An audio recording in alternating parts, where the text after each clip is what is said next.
रुख करते हैं एंटरटेनमेंट की रंगारंग दुनिया का। पाकिस्तान ड्रामा इंडस्ट्री के मारूफ अदाकार इमरान अब्बास की वालदा इंतकाल कर गईं।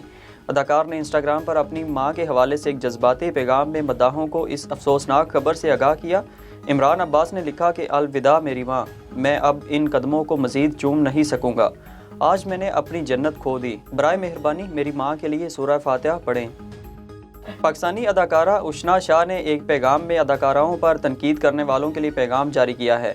उशना शाह ने ट्विटर पर सख्त ज़ुबान इस्तेमाल करते हुए कहा कि अदबो आदाब और अपनी अखलाकियात का ख्याल रखने वाला हर पाकिस्तानी जो अदाकारी के शोबे और अदाकारों को कमतर समझता है और ये समझता है कि अदाकाराएं फहाशी फैलाती हैं, वो टीवी देखना छोड़ दें। अदाकारा उशना शाह ने मज़ीद लिखा कि ऐसे अफराद वो चैनल भी ना देखें जो इस्लाम की तबलीग नहीं करते। निजी टीवी शो में प्रोफेसर बागी का किरदार अदा करने वाले प्रोफेसर आबिद फारूक इंतकाल कर गए। मीडिया रिपोर्ट्स के मुताबिक ब्रेन हेमरेज के बायस प्रोफेसर आबिद फारूक बागी दारे फ़ानी से कूच कर गए। वो निजी टीवी शो में अपने किरदार प्रोफेसर बागी के बायस मशहूर हुए थे। प्रोफेसर बागी पाकिस्तान, UAE और दीगर ममालिक में भी बतौर प्रोफेसर मुख्तलिफ तालीमी इदारों में फ़राइज़ सर अंजाम दे चुके हैं।